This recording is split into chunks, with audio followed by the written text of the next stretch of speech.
It's the Tilton North Fire Department Commissioners meeting to talk about the budget. Present includes the Commissioners, the Chief, Deputy Chief Alvani, Kathy, Helen Heidenberg, H-A-R Harden. B-E-R-G-H. Sorry. That's Helen's all right. here.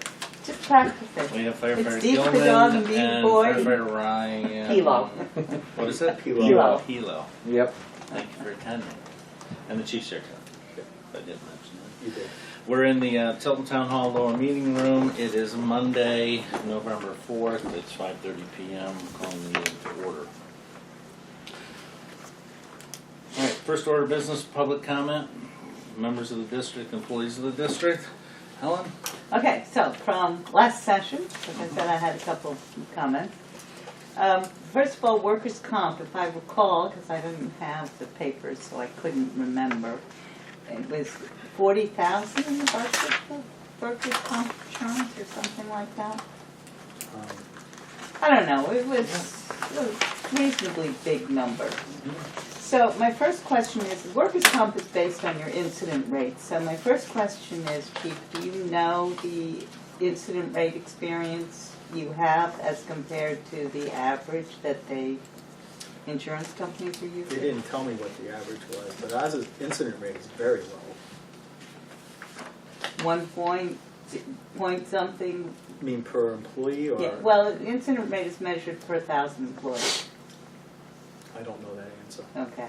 So anyway, that's one of the biggest things that goes into determining your workers' comp. I happen to know that.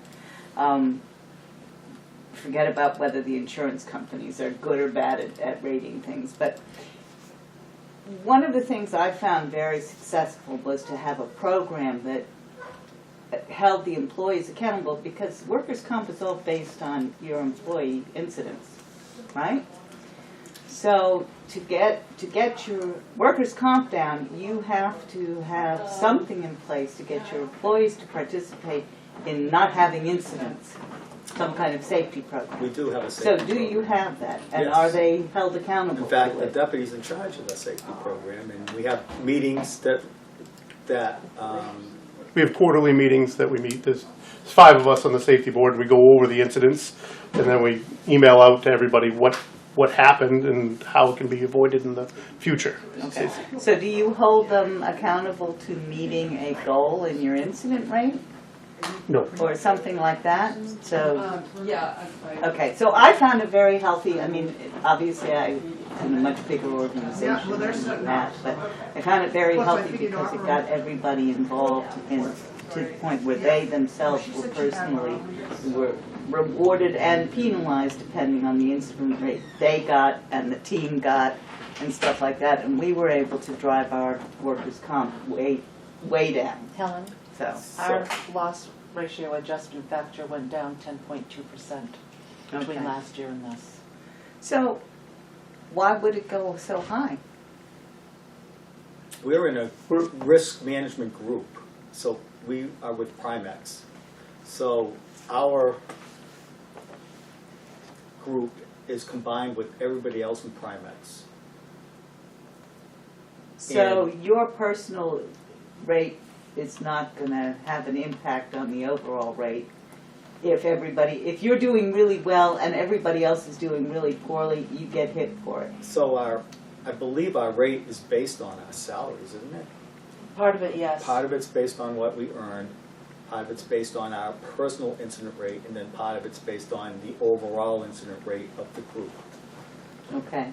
So the group that you're in, I'm sorry if I'm drilling down on this, the group that you're in, if they're doing really poorly, you're affected by that. I would Your imagine rates, so, yeah. your rates go up. So is there any benefit to being in your own group? So when you Maybe say too group, small for you you. talking other departments? Well, he said he's in We're other with Primex. we're grouped in with every other municipality in Yeah. New Hampshire that participates in Primex, which is most municipalities in New Hampshire. Manchester is self-insured, Nashua is self-insured. Those are the only 2 that I'm aware of that are self-insured. Everybody else is a member of Primex. So every other municipality in the state, including like the water district and school districts, are all other members of Primex. So you're affected, your rates are affected by what happens at the school district, but you have no control over the school Correct. district. Partially affected, yes. But you have to realize too, that our factor for firefighters is higher than it is for teachers and office employees, because it's a higher risk position. Okay, but still, So he that's said part a of it. third is based on the overall experience, so, So, Yeah, yeah, so okay. firefighters, police officers, correction officers all have a very high incident rate, or factor, I should say.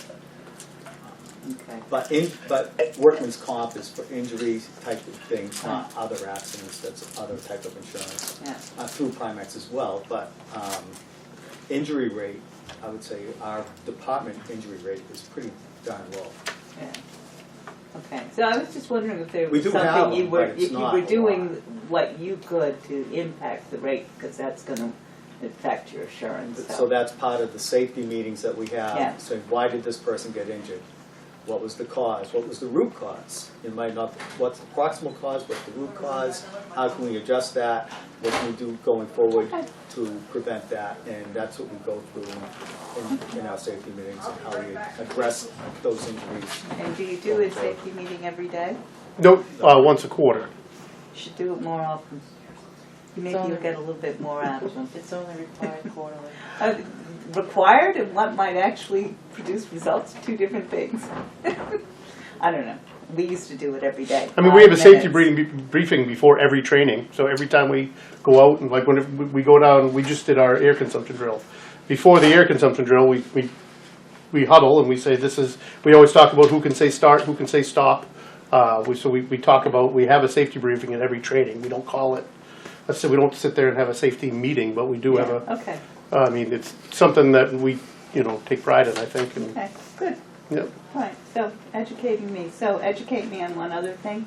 I saw an entry somewhere that seemed to indicate that you were planning on hiring one person next year. No. There was No. something in there that you needed something for a new hire. Maybe For call numbers. physicals or For what? probably physicals. We have a line item for new employees in the Yeah. physicals because we hire call firefighters come and go, and so every time we hire a new call firefighter, they have to go through a new employee physical. It's not necessarily a career position.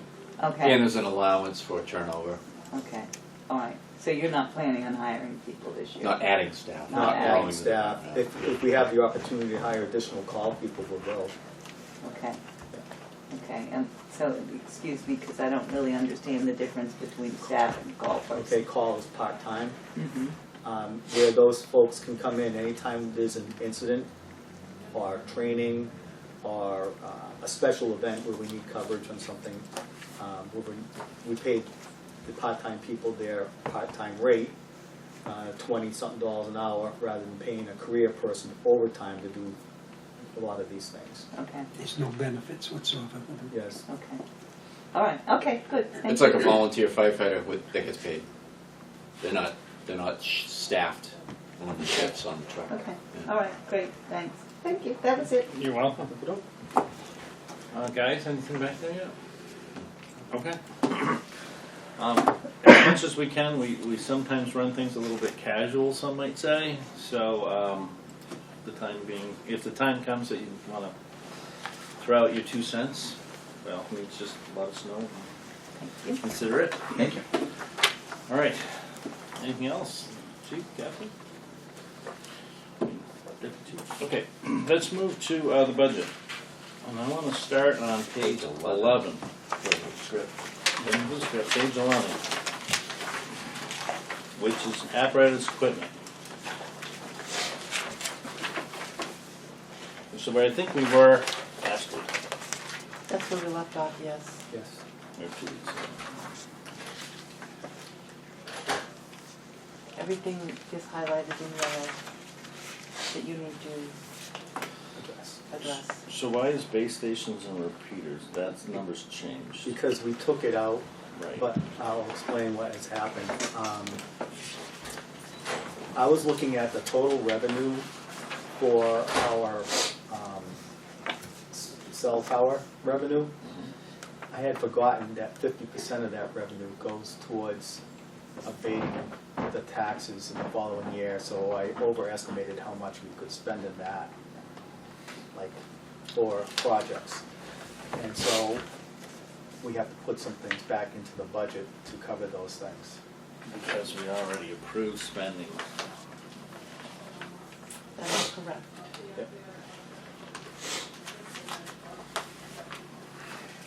What were those items? It's a list, yes. So the doors, the access control, video monitoring system, the central station monitoring, radio box. Can't remember all of them off the top of my head. It was $10,507. Correct. No, plus. No, it was more than that. It's more than that. I'm pulling up the spreadsheet right now.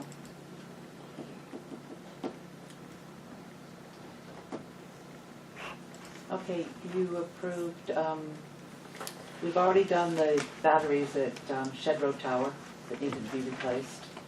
The parking behind Center Street Station.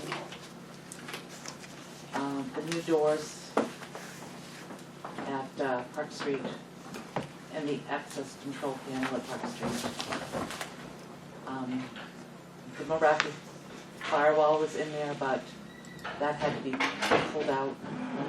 It could stay in, but We'd have to pull something else. we'd have to pull something else out. So with the ones that I mentioned, it's $4,853.57 left at the end of the that's- year.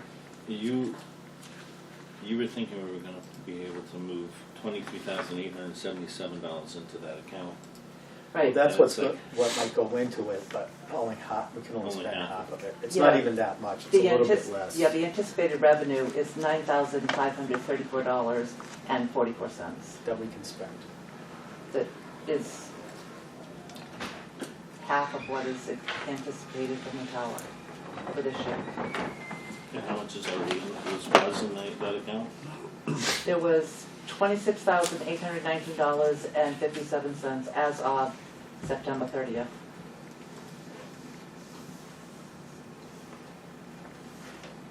So we're gonna add maybe 500 more. Yes. And we were gonna take out all this, which totals to 10, 18, 28. So this, I'll take this whole thing on me. I forgot entirely that half of the revenue goes towards offsetting the tax rate in the following year.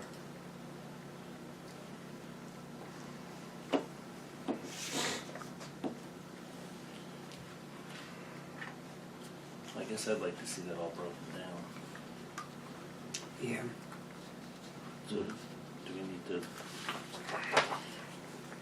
But everything that you had voted to take out of it with what was being added, you were going to be $4,582.40 in the hole.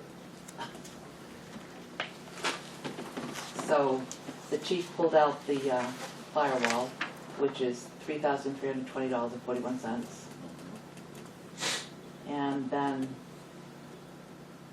the Park Street tower monitoring equipment was $2,768, which,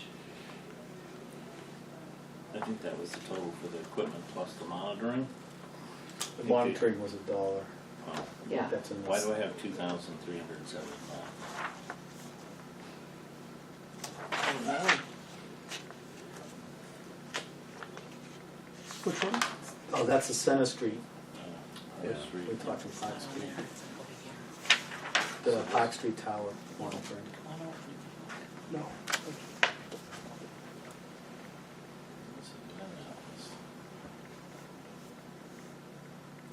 It's probably not in this, but I gave out a separate spreadsheet at All right, some let me point. pull that one up.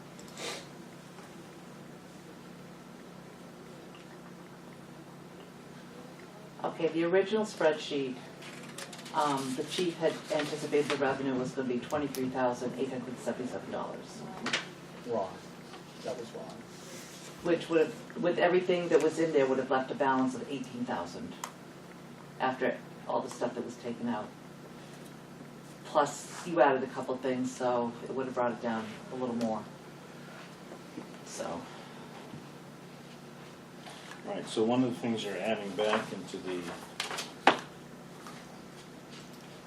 into the budget. Into the budget is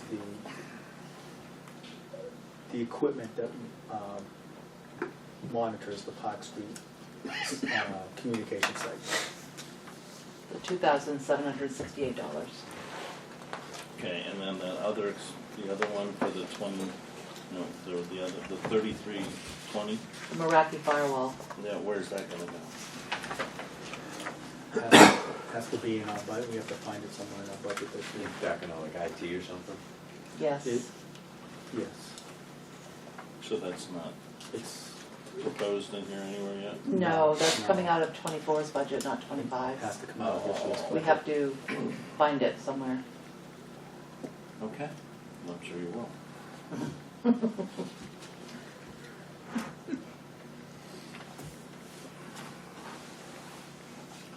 All right, anything else though that's changed from what we were talking about last week? Well, we didn't get very far. I think we got to this line, the 740 group, and we,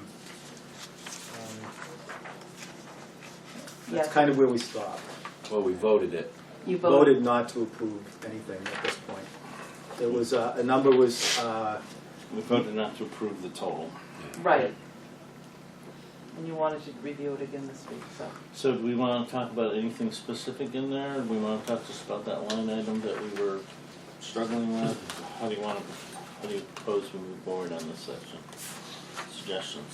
well, I think the hang-up was the SCBA washer. Yes. Which Yes. I just really would, it's a big number that I'd like to get a little more education on, like 3 bids, 3 manufacturers, like a print, you gotta like sell it to, a presentation, sell it to us. Like, this is what the machine costs, this is what the chemistry costs, this is what the installation costs, like a quote and a, I you know, have- like we I do have it, that, yeah, yeah. like we do, and what were the other 2 that you didn't like and why, and what were their financially looking like, and, you know, is this a 5-year machine, is this a 10-year machine, what's, you know, if it's been around a little bit, what's the track record on all, because these are questions that I have, but I have a feeling I'm not the only one Okay, when we get to the meeting. so what the machine does, I think we discussed it Yeah. before, it cleans the SCBA's way better Absolutely, than what we yeah. can do it now. And the reason we want to do that is because we know that all the stuff that's on there is carcinogen. Absolutely. And I feel that it's, our job to make sure that we reduce that Risk. risk Yep. to our firefighters. And so that's why it's so important. Once we know there's a risk and there's a way to reduce it, we should really take that step to reduce it. The cost is, the machine cost about $42,000. I expect it to last more than 20 years with proper maintenance. Most of the gear, it's like an industrial dishwasher kind of thing where the front opens up and it slides out. There's $1,600 for installation. The chemicals, you get the whole first year of chemicals for free, and I can tell you what that was. But that would be an annual cost that you have to buy the chemicals for it.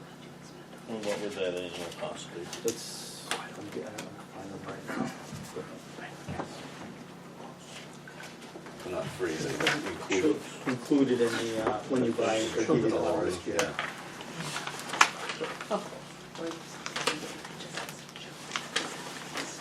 Yeah.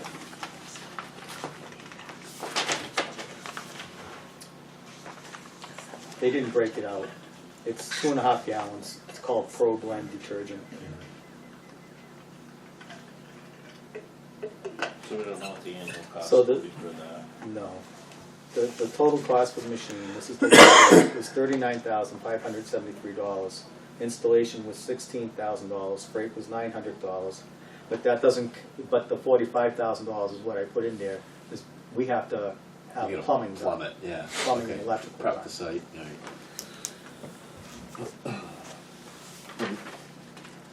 kind of refresh my memory, we have the capacity as far as hot water heater and all that, to drive that already? Yes. Okay, you don't need a booster or anything then? No, we do not. Does it heat its own water? No, it doesn't. It takes hot water out of the hot water heater.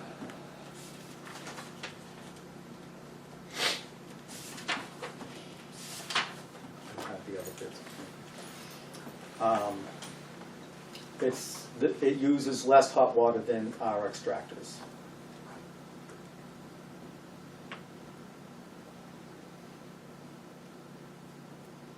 It washes 2 SCBAs at a time, and it takes 3 to 5 minutes to wash them. And then you take them out and you throw the next set in. Take them out, throw the next set in. So Wow. it's Pretty pretty quick. fast. Yeah. Whereas individually, we hand wash them now, it takes longer than that Yeah. because it's not as efficient.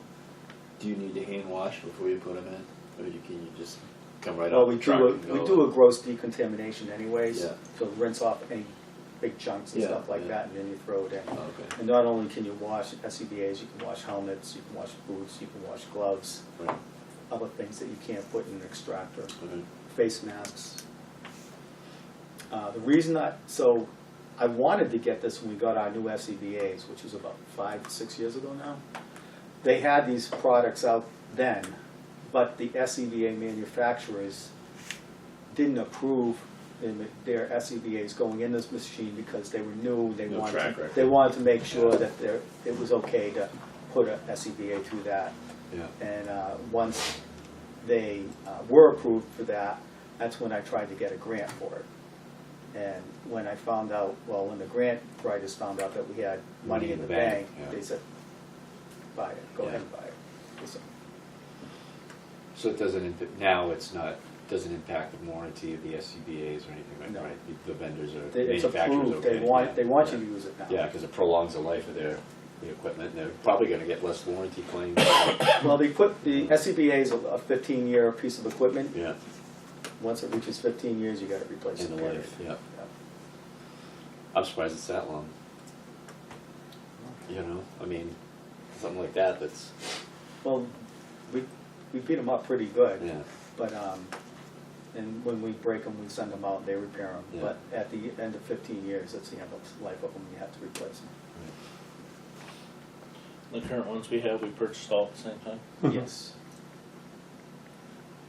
Yeah, SCBA's, doesn't make sense to buy them like 5, Stagger 5, them. 5. If you stagger them, they have different I pieces, was gonna parts, features. You get in a truck, you don't have time to wait. What do I have? Yeah, what The brake? Gen 2, the Yeah. Gen 4, the Gen 6? What fittings, what, Yeah, oh my God. you don't have Yeah. like Yeah. in that moment you do not have time. You have to be trained on what you, and they all have to be the same. Yeah, yeah. That is it.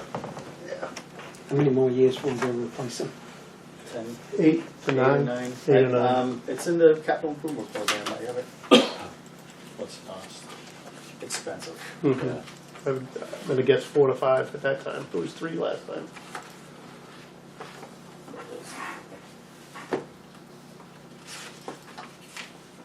$330 if I remember right.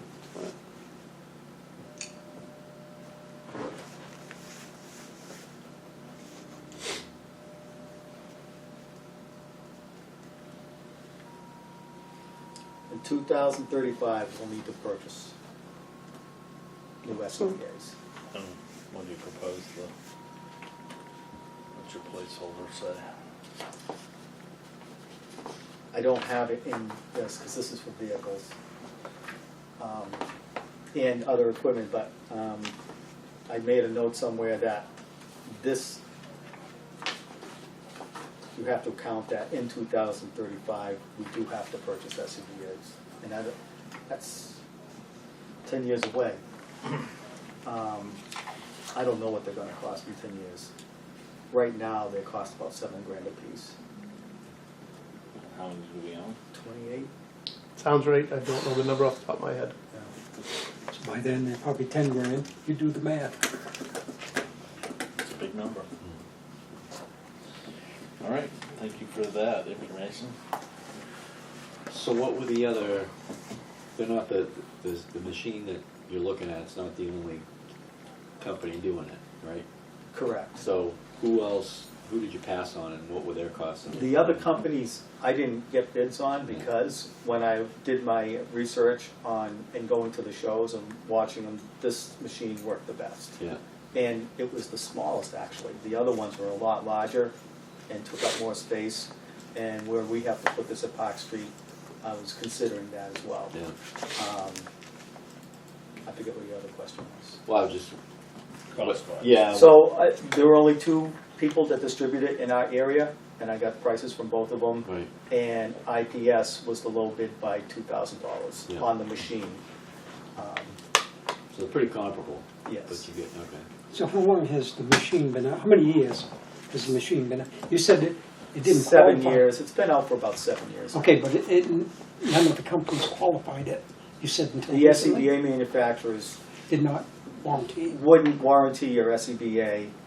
First MSA warranted it, and then Scott, the company we use, warranted it shortly thereafter, and then Drager and the others followed suit.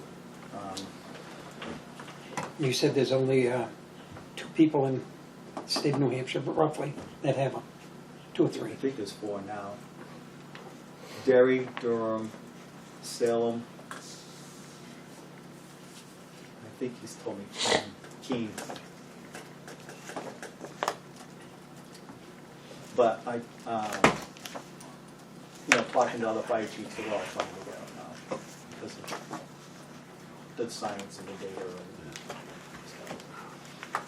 And there'll be a lot of people that who don't have money in the bank will try to get a grant for it. And see why we shouldn't get it, because it's considering the amount of risk you're trying to reduce, it's a good cause.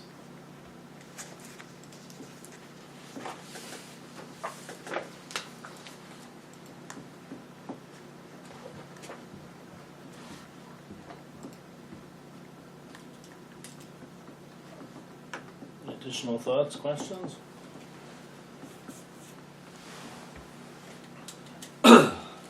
Your experience with this type of equipment, if you waited 2 years, 5 years, would the price go down? I don't think so. More companies get into the game, or?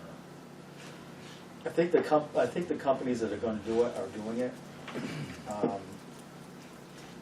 But I haven't seen anything of this size, like gear extractors and stuff. They've never gone down. They've only inched up as time goes on. Cost of building and materials, labor, shipping,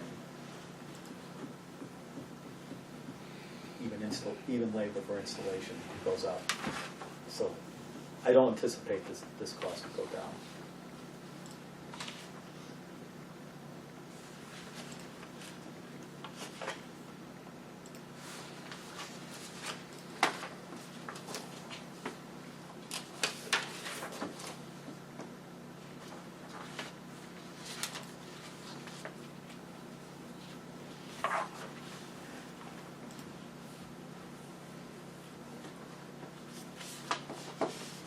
How do you want to move forward?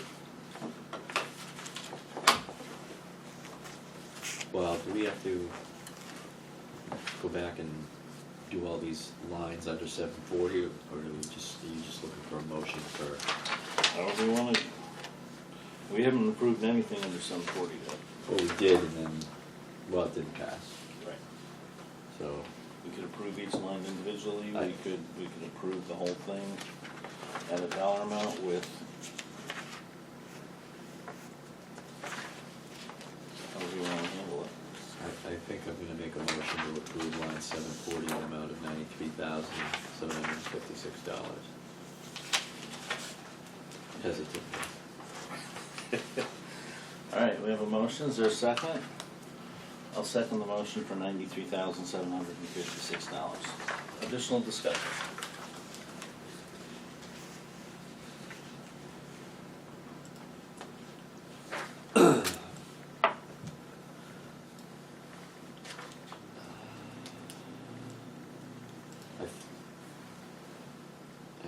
Like I said, it was on the fence last time, but I feel like this is a piece of equipment that can go anywhere it needs to go.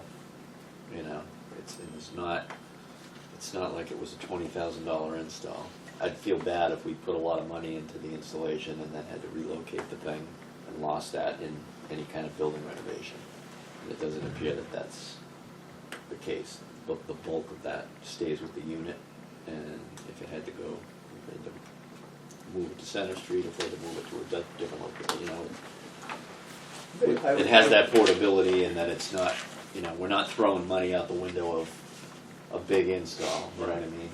I consider this similar to our gear extractors, our Yeah. gear dryers, those types of things where whatever happens, building-wise going forward, we can just pick them up and reinstall them. Would we at any point have multiple of these units? I don't think so, because we're only gonna have one place that does all the SCBA stuff. So we have one SCBA compressor, which we already own and installed and paid for.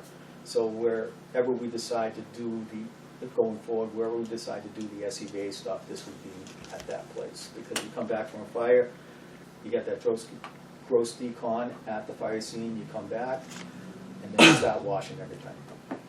And refilling all the bottles and all that stuff. So all that takes place in one place. We're not. I'd also like this, not this is the reason to buy it, but I would like to see this become part of a culture and built into any building designs as part of the footprint, that this is, you don't build a kitchen and say, oh gee, I didn't figure out where I'm gonna put my fridge. I decided I'm gonna have a fridge in my kitchen. So, it should be part of the layout of the flow, or if you try it and go, you know what, this thing really should be at the end of the assembly line, or it should be here, or whatever, you get it, try it, work with it, and then when you're working on a room layout, Sure. you've lived with the thing a little bit. And, So I know it's been a long time since I had a discussion with the architects, Right. But when I did have that discussion with the architects, I made sure that there was space for this machine Yeah. in whatever we built. And in their space needs study, they included it's it. built, okay. Yes. It's, you don't want to build a room and go, now what are we going to do with it? Now we're going to put this new thing in. Right, a year down the road, it's Yeah. not big enough, right? Yeah. Paul?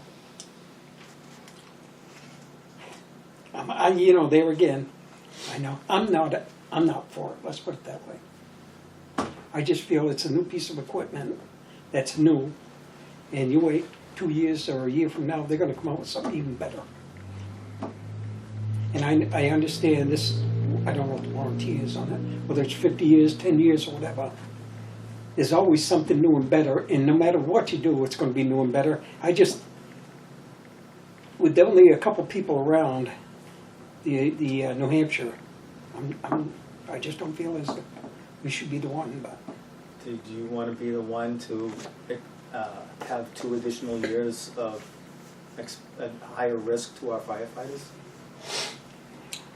I understand your point, and Yeah. if it weren't for health reasons and safety reasons, I was really there was a understand. lot of, when I was on, there was 32 guys on there. We used to go, these guys got the best of the best, there's no doubt about it. We never had all that stuff. I know, I've been a firefighter for 43 Yeah, years now, as you so I know, know. yeah. So I know, so I've been in it full-time for 43 years. And I've seen all the changes that have come. I used to ride the fire truck on the back step, So did I. and And I bet I've been in more burning buildings than any of the firefighters here, period. I used to go to Franklin, I used to go all over, and we were the first ones in there. They loved us because we had 3 or 4 guys that were. and I'm sure that's the case. And but that isn't really the argument here. The argument here, or the point that I'm trying to make is, we have a device that's going to make it safer and reduce the risk to the current firefighters here now. Not the stuff that you and I breathed in 20, 30 years ago. We can't help that, but we can help what we have going forward. We reduce that risk. And we know now how hazardous firefighting is and how carcinogens are in everything that we have to deal with. And it's not even just fires, it's just some of the chemical reactions of some of the things that we have to deal with. It's the same thing. Just when you say that, I having an anecdote of I think I was in Cub Scouts and got to tour a fire station, and the firefighters showed us this big heavy blanket that they would throw over a television set to keep it from exploding. Who has a TV like that anymore? Yeah, they're flat panel TVs. They're made out of plastic, and when that thing burns, it's cancer, right? It's all these plastics and all these materials that are just going to go up in flames, and you're not going to save the family television set from exploding. It's going into vapor right into somebody's mask, and you know. Yeah, it's part of the whole picture. We're supposed to provide the town for a reasonable price. Good quality trained individuals If this with thing just- equipment yeah. that they need in a safe work environment. If this just popped up at a trade show or showed up in the back of one of the chief magazines, I'd be like, I'd be hesitant too. But if there's some years under it, you know. Helen? Yeah, so the question is, looking down the road, now that we know about this equipment and now that we're trying to purchase it, if we didn't do it, what is the probability, how likely is it that somebody might sue us for not having provided current equipment that is needed to protect the lives of the firemen? That's a thing we unknown. have to consider, do we not? Well, we could have that same conversation about, you know, the staircase at the central fire Well, station every single day. you seriously could. It could happen. I mean, somebody could fall down those stairs and you might have litigation. I completely agree with that, but it's the same No, so thing it's with the same- this. It's a good point.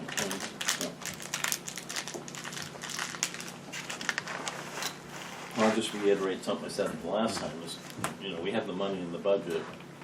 We're gonna always carry forward, hopefully, a comfortable amount of money in this so that we can properly plan for replacement equipment and trucks and whatnot. And at some point down the road, we'll own this piece of equipment, whether it's, you know, next year or some number of years down the road. In my mind, buying it today is not hurting us down the road with how that account, you know, ebbs and flows with the income that comes in and the long-term expenditures that we have. Well, and the thought was if there was going to be building payments made out of this fund, that you want to cut where you can and grow the fund, but this fund is not set up for that today. And I feel we have a responsibility today to use the fund as it's currently drafted, not, hey, what if there's no building being built. Not So today, So so. do we just sit on all the money thinking that maybe if we'll make a building payment out of it? I don't know. We've got separate money put away for buildings. Correct. All right, anything else? Nope. Are you ready for a vote? Go ahead. All right, all those in favor of line 740 as presented at a total of $93,754, say aye. 56. 56. That's right, 56. Say aye. Aye. Aye. All those opposed? Nay. Motion carries. Thank you.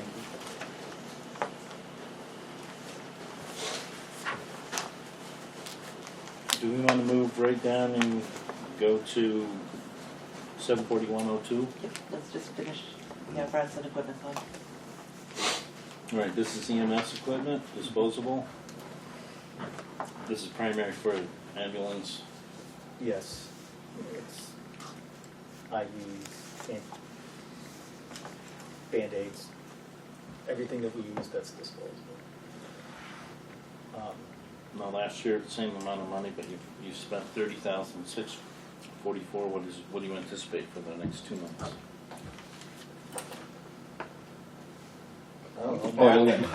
I mean, it's always tough because it's a fund that we expend based on our call volume. So we've had that number, have run rate, I think it's 45, and that's been a good solid number. We've never come close to it, we've never gone over it. So it's been a good number that works for disposable plan. Our call volume's hovering right around the same 3-year average. In 2022, it was $39,150. 2023, it was $38,310. And So if it's it'd be not fair to spent, say it it's- goes lapses right back Yeah. into the fund too. Yeah, it doesn't stay in this, if we don't spend it, it just goes right back. Yeah, into you're the not fund. spending $45,000 on January 1st. No. No. No. Yeah. Or are you using it to cover something else? No. Anything else we should know? I make a motion, we approve 741.02 in the amount of $45,000. I'll second it. Okay, we have a motion made and seconded. Any additional discussion? Hearing none, all those in favor say aye. Aye. Aye. All those opposed? Motion carries. Make a motion, we approve 741.03 lab USP for $180. I'll second that. Now, We haven't paid that yet this year. yeah, It is every other Every year, other year, so, so we're not gonna get that bill this year. right, It's gonna come next year. so we appropriated it, but we didn't, right. yeah, right. All right, any other discussion? Well, that answers my question about 2022. It's just why it's a 0. All right, keep things moving along. I move line 74103 in the amount of $180. It was already. I moved it. You It was moved it? moved and you seconded it. Okay. You just have to Oh, I vote. thought You you wanna- moved it for discussion. I'm Well, sorry. no, I moved it, and then we All right. had discussion. Any additional comment? All right, all those in favor say aye. Aye. All those opposed, nay. I said aye.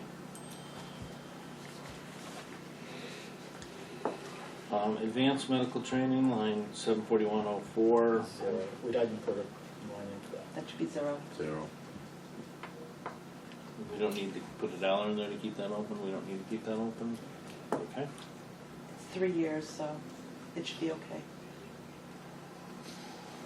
All right, 760 vehicles. We have nothing there, right? Right. That's correct. All right, let's move to 960 rescue equipment. I'll move section 960 floor for discussion. Second. What do you want to tell us on that? So in the water and ice, we're going to purchase 2 Mustang suits, 2 dry suits, all the equipment that goes with them, like the whistles and the knives and the boots and all that kind of stuff. We're replacing the life jackets in the boat, those also for the firefighters and for the people that we bring on the boat. So there's 5 of those life jackets and 3 firefighter life jackets, which are more work vest life jackets.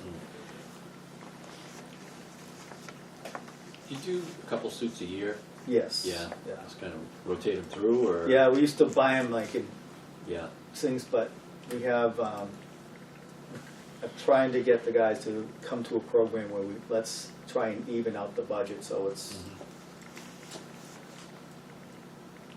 and so for this, it's like 2 suits a year. Yeah. What So about more tool- gonna be We get about 10 years out of them. They get ripped, Oh, torn, yeah. and all that kind of stuff. We send them out for repairs, but after about 8 to 10 years, they're really very leaky. What about the tools? What do you use? Extrication. Extrication. Oh, tools. yeah, I didn't know we were talking about that yet. The whole, Those the are whole okay. I went through the thing. whole- I did- Oh, okay. Sorry. So the next line, the 600 line was rope.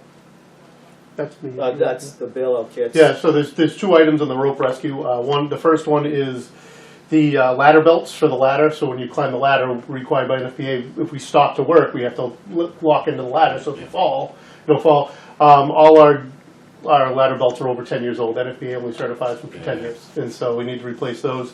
And the second part is to buy all 22 interior member SEBA certified members the same bailout kit. Currently, we have a bunch of pieced together kits that is very not safe in my opinion. So Pilo has a different one than Matt has a different one than me. Matt's actually using mine now. I did because I don't go interior as much. So I've given mine to Matt because I didn't like his. It was dangerous. But we have guys without it. It's a very so this was I priced out 5 different kits. They were all within $50. I haven't picked a kit yet. If we do get approved, then I'm going to put a task team together and say, you guys, one guy from each shift and a call guy, you guys get together. I want you to all have the exact same equipment. Same thing as the SCBA's. Right. So it's bailout kits for like when you're jumping out windows. And, Yeah. So we've used it, and not me personally, but I know people have used it in New Hampshire. Right. It's something that gets used. And you want it to work when it works. So this is enough for, Oh, yeah, the call department and full-time department, every member who is SCBA certified. Then everybody knows what, everybody's got the same thing too. Yeah. Like So the training is easier. Yeah, It's and good if- training to one method. If you're unconscious and I gotta use your kit, I know where to find it on you, and I know what you've got. Yeah. Or I'm gonna help you. What did they actually cost? The kits are anywhere between, with the belt, because there's a belt you put in your gear, and then the kit itself, somewhere between $600 and $700 a piece for each kit. and life expectancy, you said? It's usually with a rope, it's 10 years. So that may change. That used to be 15 years, I think, years ago. They changed it to 10. I don't It's know. the same as your turnout gear now. Yeah, I think pretty much everything's 10 years now. Alright, so that's nearly $20,000 worth of equipment. Yeah. Yes. Then going to Paul's excavation tools. Sure, so we want to buy some the TNT rescue tools that are all battery operated for the ladder. So we have some hydraulic stuff in there now. And the TNT tools, you only need one person to operate them. With the hydraulic rescue tools, you need like 3 people to operate them. And since we have to, you're on the ladder shows up with only one guy on it. And it takes forever to get the things all set up to get up and running. Right.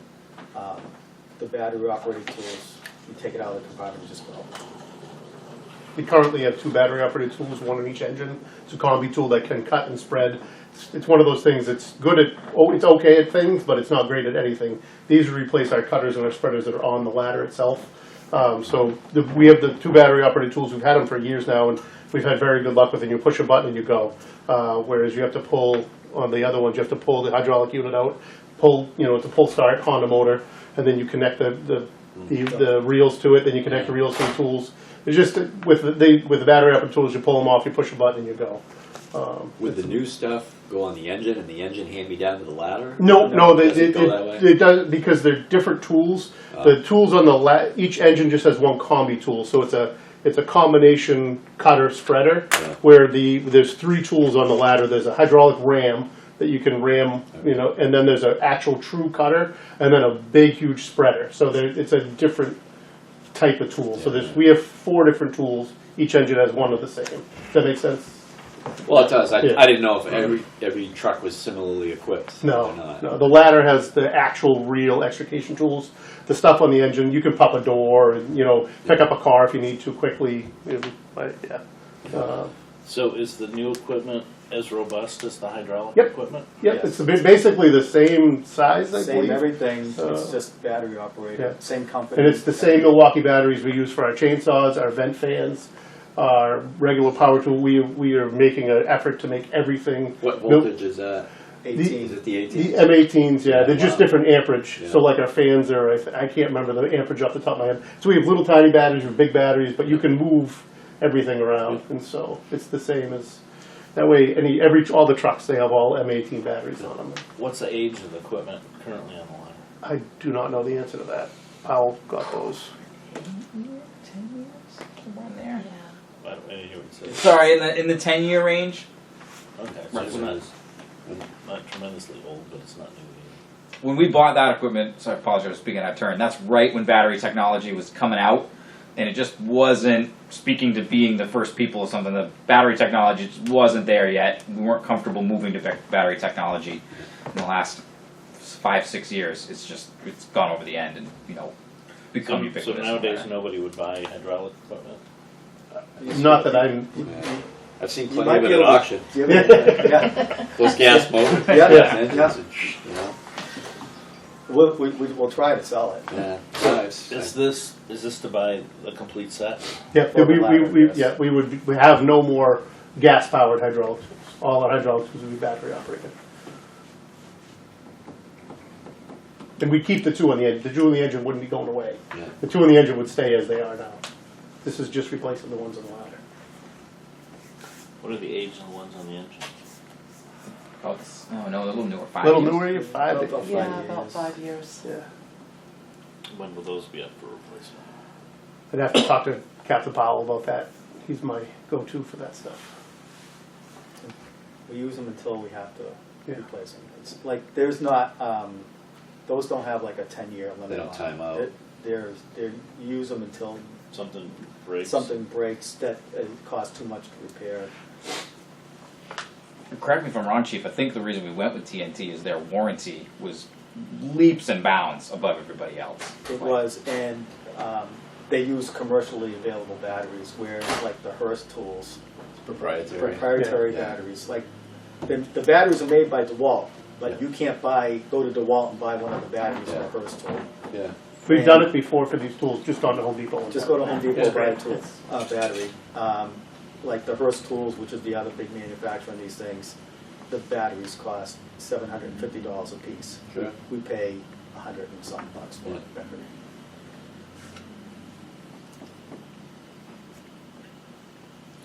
Take up less space. Yeah, Yeah, the, yes. the tools will be the same size with the batteries attached to them, and you won't have, I keep dropping stuff, Helen's gonna get mad at me. You don't have the reel. You don't have the actual reel, you don't have the hydraulic unit itself, so we will save space in the ladder. All those things. I'll make a motion, we accept line 960, rescue equipment for $64,152. Second. All right, we have a motion and a second. Any additional discussion? Hearing none, all those in favor? Aye. Aye. Motion's approved. All right, let's go to page 4.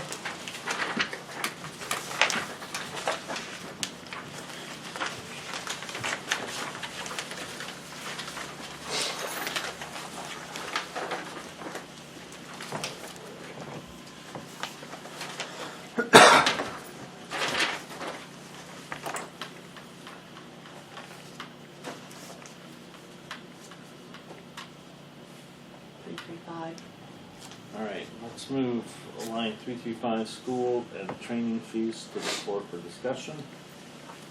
Second. All right, let's talk about that. All Huge right. number.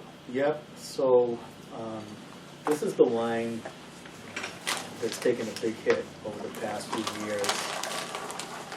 And so we need to do some catch-up training, that's why the number is higher.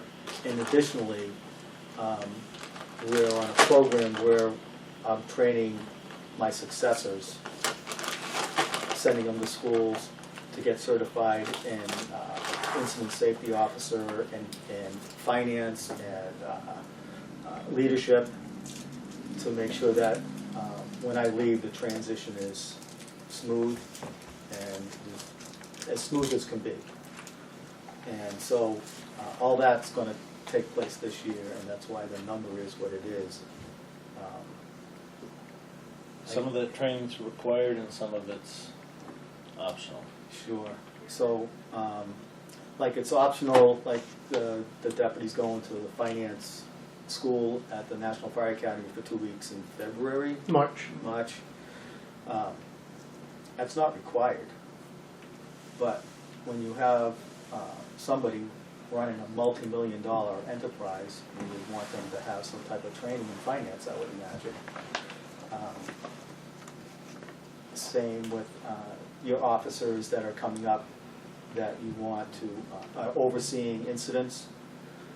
You want to make sure that those officers are well-versed in running a safe scene. Even though we have all kinds of training, there's specific training to become an incident safety officer. It's a specific certification that you have to go through and have to renew it so many years. But it's well worth it because these guys are well versed in looking at the big picture of a fire scene or other emergency incidents, so that to keep your people safe and the public safe and everything like that. It's very important that you have these folks on hand, and it's it's part of running a fire department. So some of these are, I'm overlooking your list there, and some of them aren't a lot of money and some of them are not a lot of money, but there's a lot of people, a lot of training. Sure. So just sort of an overview. Sure, so like I have, Like some of this we must do every year. yeah, a lot of like EMT recertification, we usually about half of our guys do that every year. It's a different number every year, but about half every year. Our paramedics, about half of them have to be recertified every year, and that's an every other year thing, so it's just a number that's CPR recertifications. I have, let's see, where else? RSI training, rapid sequential intubation training for our medics, and rapid sequential training helpers, assistants. You have to have that every year. Advanced cardiac life support, pediatric advanced life support, all that training has to happen. And then the other trainings are up here usually. Concord Hospital Trauma Conference, like I have $390 for that, so 6 people can go. FDSO Health and Safety Conference, it's $2,800. That's probably one of the more expensive ones.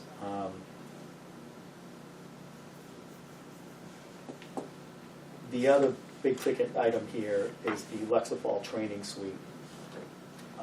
And this is the software that Tracks it all. tracks it all, and it's also a training resource in and of itself. I think Sean and Yeah, so me and Matt, we put Vector and Lexapol in fire engineering. Those are the 3 big training platforms. Currently, we kind of just do everything on paper. I do a schedule every month.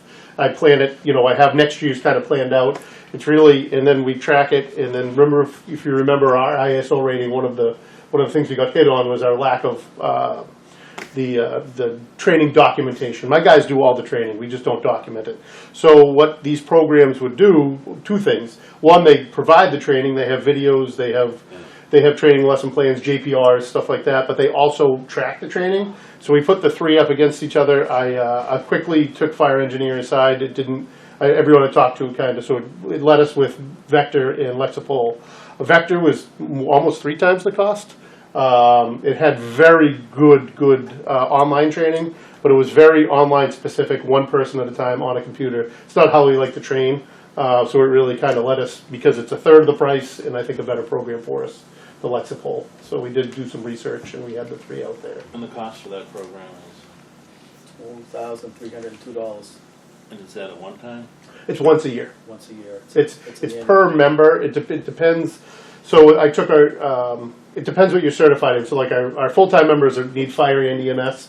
Our call members, some need fire and EMS, some only need fire, some only need EMS. So it depends what your certification level is. So it's for the whole call company and the full-time staff. So based on that, it's a per user fee. I think it was like $98 was the most expensive, and like $60, and it's a per year fee. So it'd be, what would you say, it's $2,300? Yes. So it'd be Recurring. Recurring. Okay. As I said, a lot of this is just recurring. Why the jump this year, because I'm trying to. Well, it seems like a big jump, but it's not really a big jump. Because if you go back to 2002, it was 18,000. So there's been a couple times where it's been thinned Yes. as a response to making the budget happen. Right. Yes. Uh, Which is unfortunate. Well, it is, and going back to my time on the budget committee, I'd spend twice that. I'd spend 50 grand on the training. It's the overtime line that kills me, because we pay for the training, but then we pay the time to go. I've never worked in an environment where I got to take all kinds of elective, not just my required training, but I got to take elective training and got paid to go and do whatever. That's always kind of been my sticking point, right? I'd spend 50 grand on providing education, but I just, the overtime line's a killer. That's my, Well, and it's a that's hard, my, and you're not paying them overtime to train. You're paying overtime for guys somebody to to cover, cover, right. so somebody can train. That's what I was gonna say. A lot Yeah. of businesses you don't have that. Yeah, so I just wish it was another way around, because I would completely invest in more training. That's just my opinion. I would invest heavy, and but those that are being trained should say, yeah, I'll take a day off from work and take that opportunity and grow my career as well. No, the expectation is that you get the training paid for, and you get paid to go to the training. That's kind of where I'm at. So, Anything else, Paul? Nope. Matt has a, Oh, I'm sorry. If I could, I'd Yes, just like please. to speak to Tim's Yeah. point, which I totally, or I apologize, Yeah. Jason's point. Totally hear what you're saying. For what it's worth, it's one of the things that makes our department not in the same situation as bad as many other departments are. It makes us a much more desirable place to work because it's something that people value, that this organization puts such an emphasis on training. For what that's worth, there is a value that the department sees in that as an organization that isn't strictly paying people to go to training, that's all. oh, investing in the talent's a bit. I'm big on that. But you know, the training is part of your culture. I've had that. You know, I totally agree. That's you guys have spoken to that year over year, and I wouldn't want to take the training away. It's just the overtime line, and that's the view from the public is the overtime thing. That's a tough one. So part of that is like, when there's a course and we send somebody to that course and then they're working that day, I only have 4 guys on duty, and if I send one of them away to training, I can't work with 3. And it's fun, and we worked with 3 for years. But When we we worked with 2 for years. But I get it, Yeah. call volume and, you know. yeah, so when I arrived in 2014, our call volume was like around 1,200 calls a year. Yep. We're at 2,300 calls a year now, so. It's, Fine. I'll make a motion, we accept line 335 school training fees, $27,487. Second. All right, we have a motion made and seconded. Any additional discussion? Hearing none, all those in favor? Aye. Aye. All right, let's move up to line 4220. Wages, salary and wages. the one we've all been waiting for. Moment we've all been Oh. waiting for. No, we're waiting for QuickBooks. Oh, that's the budget committee. that's a, Oh, yeah, that's oh, a budget yeah, thing. oh, Sorry, great. You Oh, got that's to do right, it last that's right, we time. put the Yeah. money back in for that. you did, thank you. Wow. $800. Yes, thank you. Mm.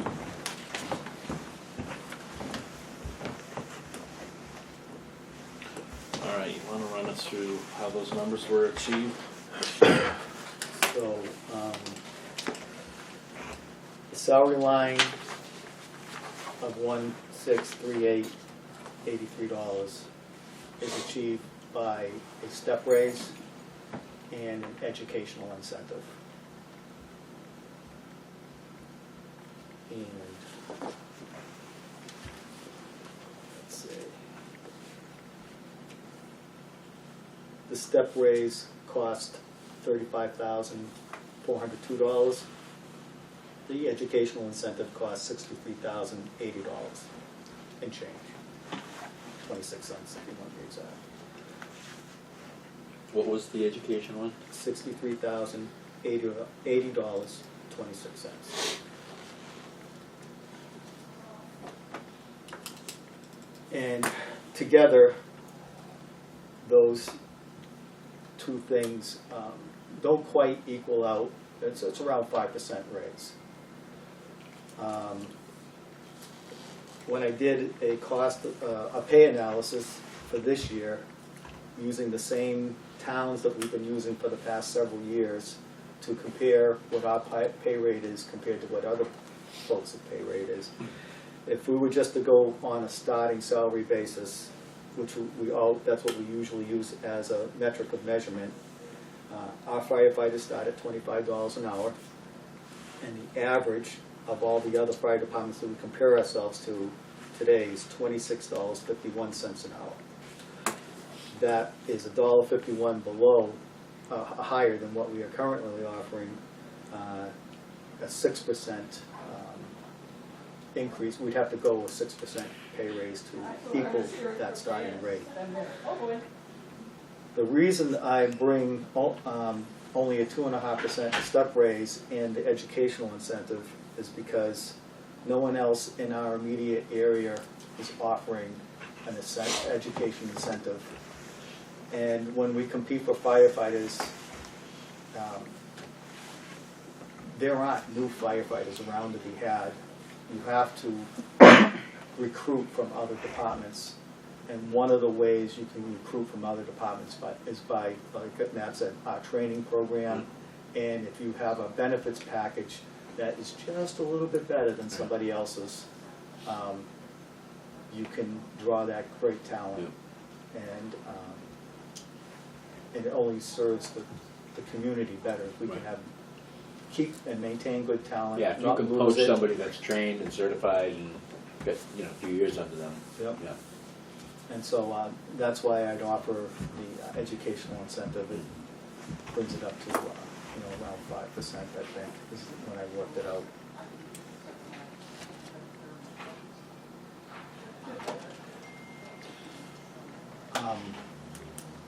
So the education increase is based on the current level of the current firefighters? Yes, so the current firefighters, so you get education, a 5% raise for a bachelor's degree, associate's degree, 10% for bachelor's, 15 for a master's, and 20 for a PhD.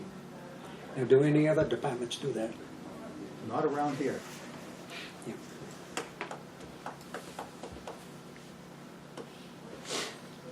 So by implementing that, you'd have a first year big impact on the budget, but you wouldn't see an increase next year. Not unless somebody Gets additional training. gets additional Gets a degrees. degree. Yeah. I have a full list of reasons of why we should offer educational incentives. It's a win-win for the organization. Employees with additional education directly improve the department's talent pool. Departments offering this benefit have a considerable advantage when recruiting new talent. Departments with educational incentives are more likely to retain their employees. Education catalyzes increased productivity and creativity, improving work effectiveness. This should make our department more productive and efficient. Paid education benefits play a crucial role in creating an internal talent pipeline. This reduces the need for external hiring for leadership positions, ensuring a steady supply of skilled leaders. Employees with diverse skill sets fostered by educational benefits are more likely to create and contribute innovative solutions. This not only benefits the individual, but also the entire department and the community. Studies show that employees with professional credentials and certifications are more productive as they feel more confident in handling new challenges. And finally, the public deserves the best. Leaders with a healthy mix of education and experience build a safer, more professional, and effective fire service.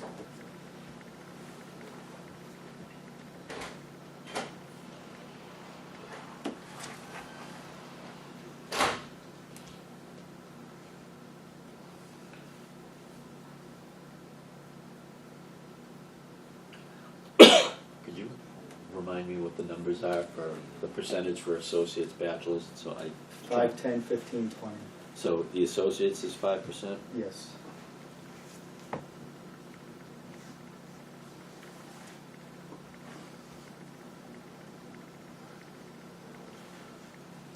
I'm questioning, so you said 63,000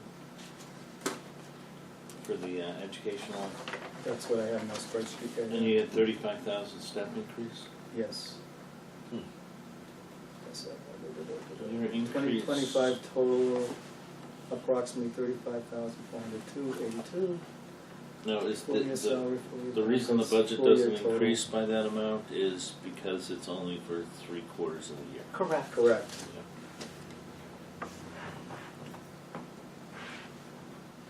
And what was your proposed step? 2.5%. Across the board. Yes.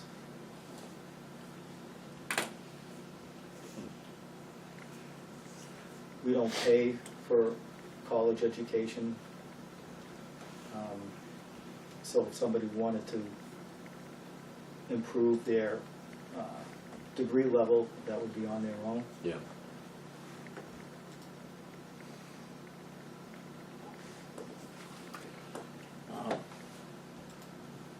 overtime, what are you showing us the percent increase on that?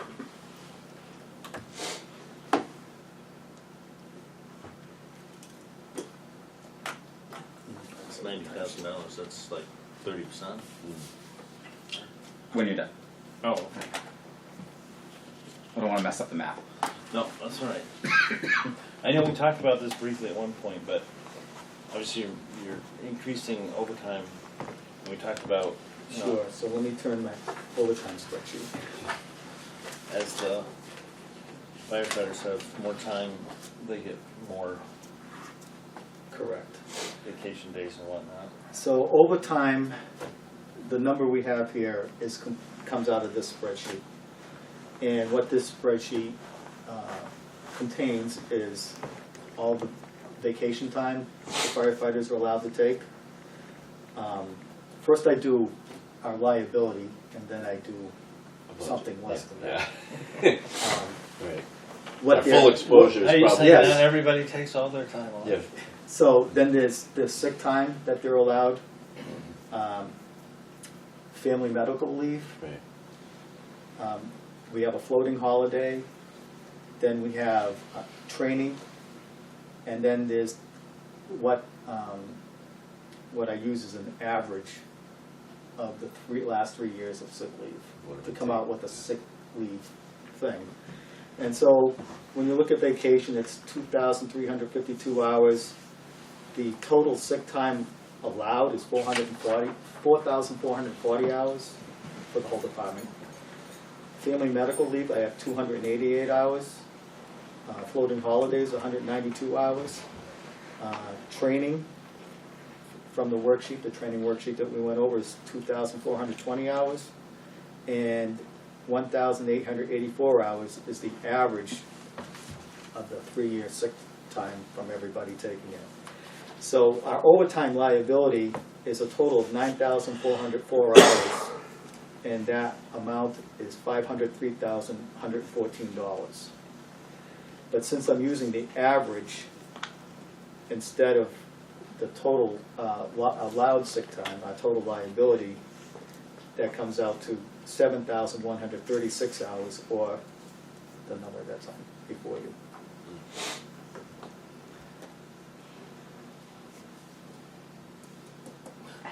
Yeah. If you would recognize me in my local 4659 capacity as the vice president, that's how I'm speaking in this moment, if you'd be willing to hear that. Okay. We completely agree with what the chief is saying as far as the added benefit that a educational incentive would provide for the district. That being said, the union is incredibly aware of what the district did for them last year with raises and staffing. So in this year, we would advocate for just a step that benefited the entire department and wasn't quite as much of a burden to the community.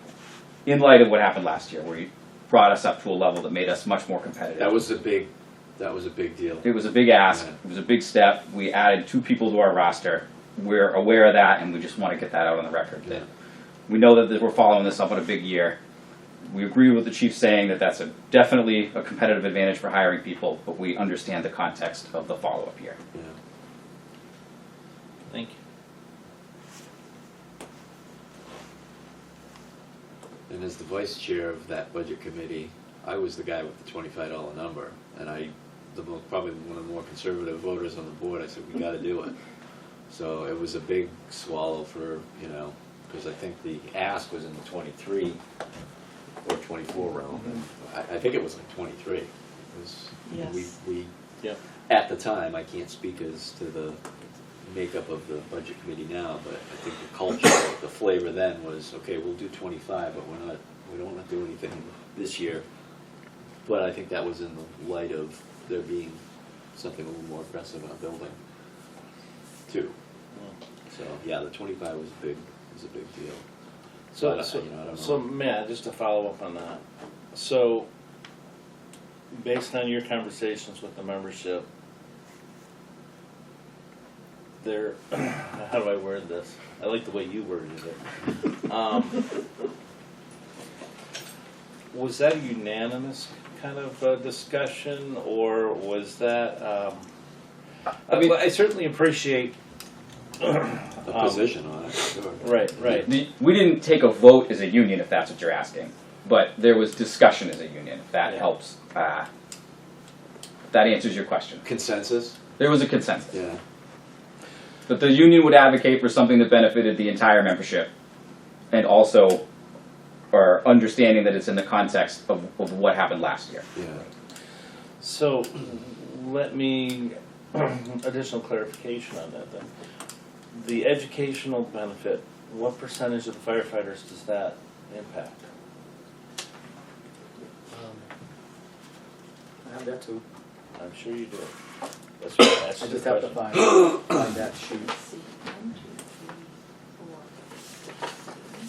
Is it like half, is it 3/4, is it only a quarter? It is, How would impact 11?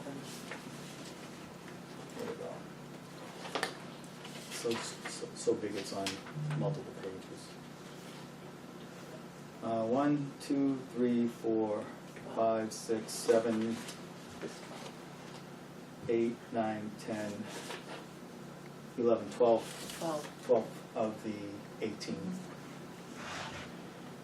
So let me ask you this. So somebody comes to the department with an associate's degree. Their starting pay will be 5% higher because they have an associate's degree. Yes. Year 2, does their pay increase another 5% because they have an associate's degree? That just fixes their base pay. It fixes the base pay. Base pay, okay. Because I think,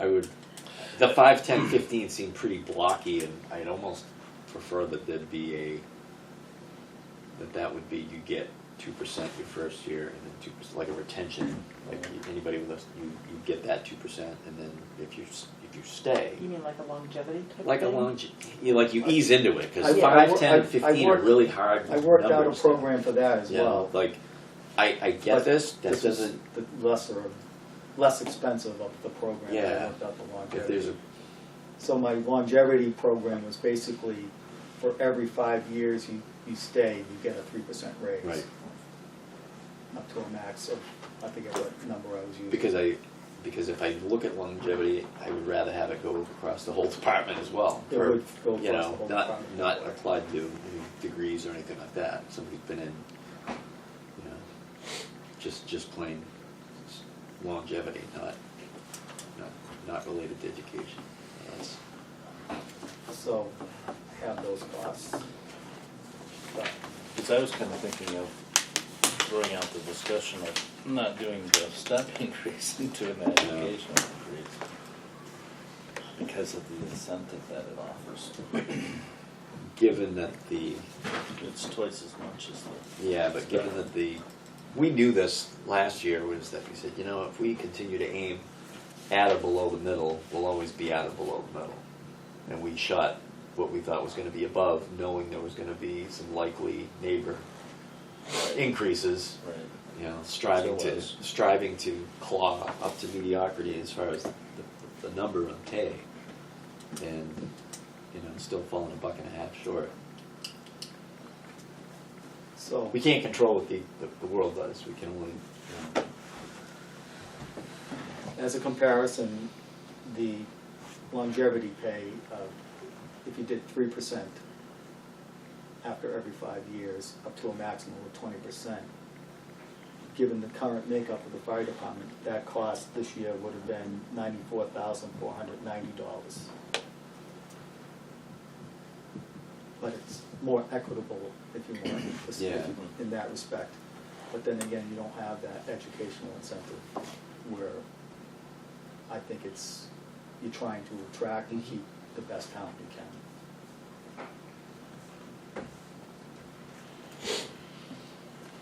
So does anybody else offer that educational, I mean, I think you mentioned that you don't see that. Where is it? Here we go. So, Belmont does give her a,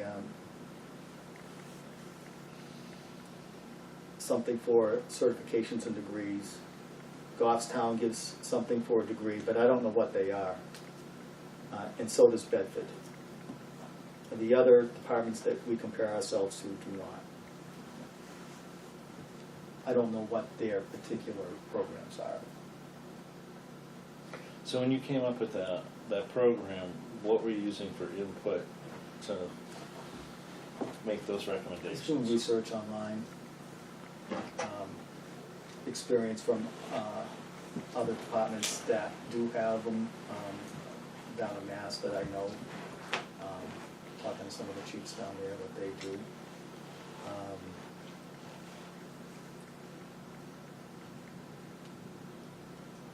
And most of my research was online, trying to come up with something that was not bank breaking, but to offer a decent incentive for education.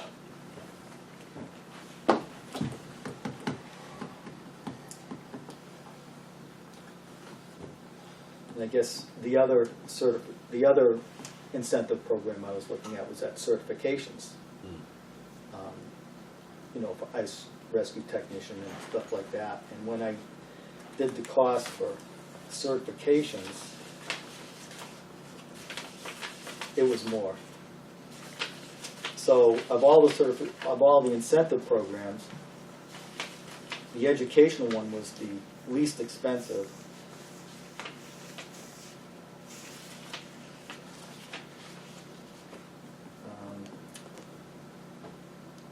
$117,378 if we offered an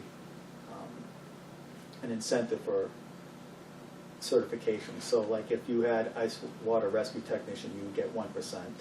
If you had... Isn't the base pay kind of tied to that already? Don't you, isn't there a pay lift for certain? The only people right now that currently get a incentive is the paramedics. Okay. And they get a 10% increase over their pay because they're paramedics. Right. And the reason we started that is because we sorely needed paramedics at the time when we instituted that. Yeah. And if it weren't for the paramedics, we wouldn't be able to bill as high as we can on Yeah. some of these patients. And so the revenue we take in far exceeds the cost. Speaks to it, yeah. Even though the revenue goes in a different place. Yep. I remember that now.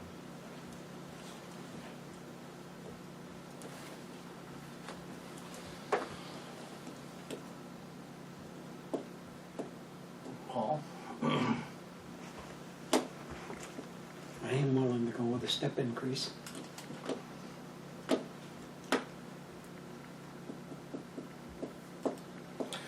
I am willing to go with a better step increase in lieu of the, not carry the education incentive. Well, I would entertain that personally myself. I would like additionally though, the chief to maybe continue investigating with an educational program and maybe include some additional people in your research, including maybe additional staff here to help fine tune that a little bit, to maybe suggest that next year. Yeah.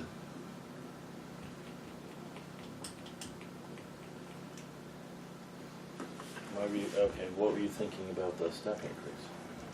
Well, at least 3, maybe 3.5. If we were gonna back out the 63,000.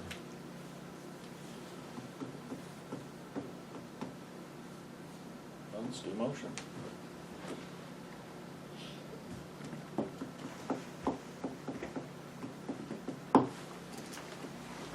Yeah, I make a motion that doesn't have the numbers attached to it. Well, Because I can't do that now.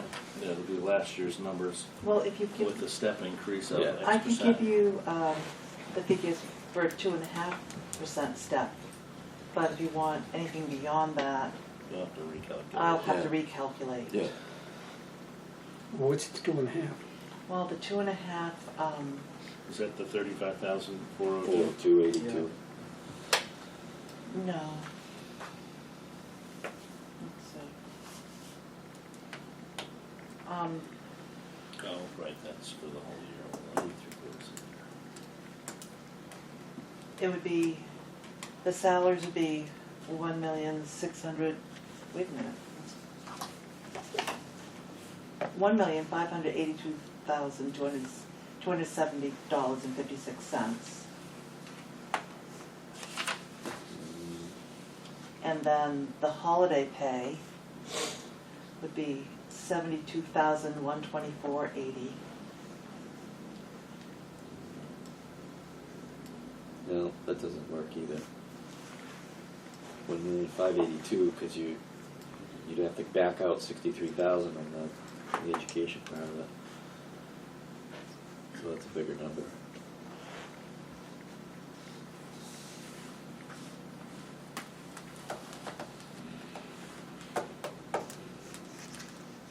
I can't do it. I was gonna start doing math, but it's only 3/4 of the year, right? So Yeah. Right. you can't, yeah, you can't. Yeah, so the education and the step.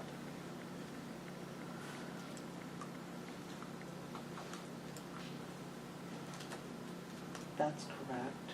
That's correct. What's wrong with this one?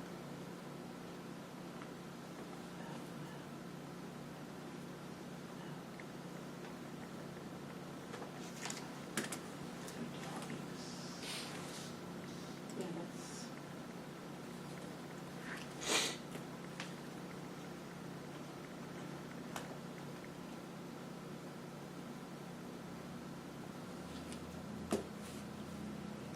I don't have the computer in front of me, I can't do it. I mean, I've got all the numbers here, I just don't have your numbers where you said the education is this amount and then this is this amount. I just have it printed out, I don't have the formula in front of me. I'll Yeah. look up there. So, but backing out, you know, just doing the step, these are the numbers. And the overtime would be 369,288. I think these numbers are based off the bottom line from last year, not Not- calculating every single individual's. Whereas I exact- calculated Yeah, everything.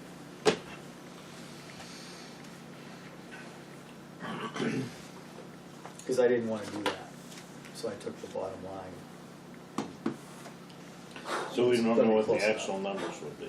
Well, the actual numbers are from the numbers in the proposed budget are from our worksheet, so it works out, Yeah. so everything would be fine. And that's why I said, you know, the salaries and wages would be $1,582,270.56, and then the holiday pay would be $72,124.80, and overtime would be $369,288. Those are the actual numbers at the 2.5% step.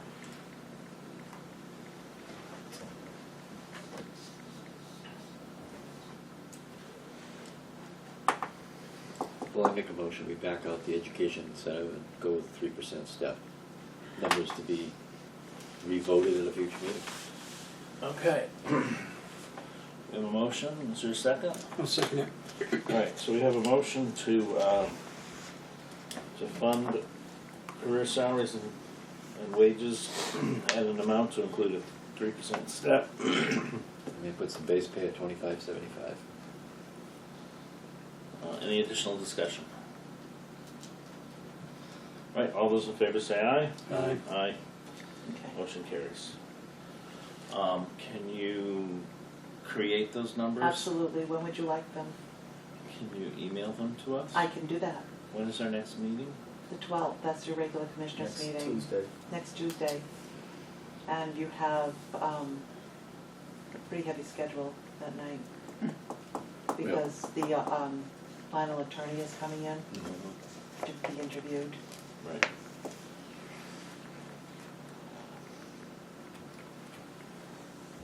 When's our next budget? Do we have You didn't another have You don't another have one. one. You stopped it at this That's one. it. Alright, so we'll just have to include a budget section at our meeting next week. All right, let me pull that up, please. Because those numbers will affect Social Security, Medicaid, and retirement Right, plans. once you get those numbers factored in, everything else just falls into place. Right.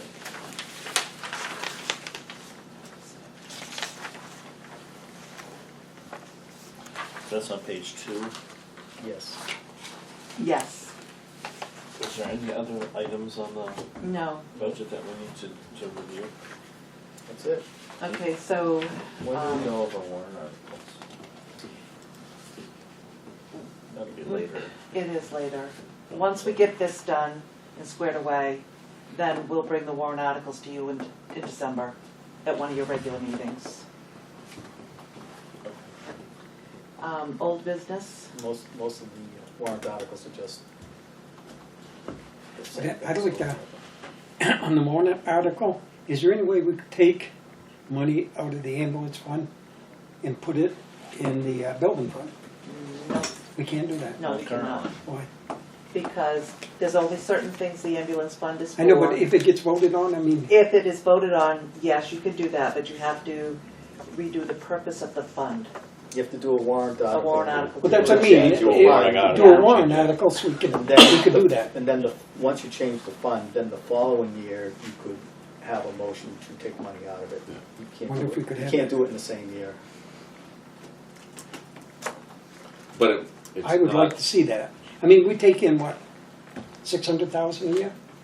We should be around that ballpark. It wouldn't hurt to this year. take out, you could take out $500,000 and put it in there, and it wouldn't hurt us a bit. Yes, it would. One time. Well, you wouldn't have to do it every year, but you could do it one year. If there's $1 million in there, and we got I don't know what the bottom line is now, you took out 500,000, next year you're gonna have another 500, you have $1 million again. Not necessarily, Well, you never know. yeah, I think you will. It hasn't gone down, let's put it that way. It always goes up. But you're right, Paul, the time to do that groundwork would be now, sooner than later. You're right. Right. Because like you said, if you're looking for a new station in 2 years, you gotta show the people how we're gonna pay for There it. should be a mechanism. Yeah. Well, I think you had mentioned that we were gonna have a finance committee or a funding committee put together to look at different avenues. Or even if it's not all in one lump, that every year we do 200, 200, 200, 200, and keep Yeah. moving it across. Yeah. Any other?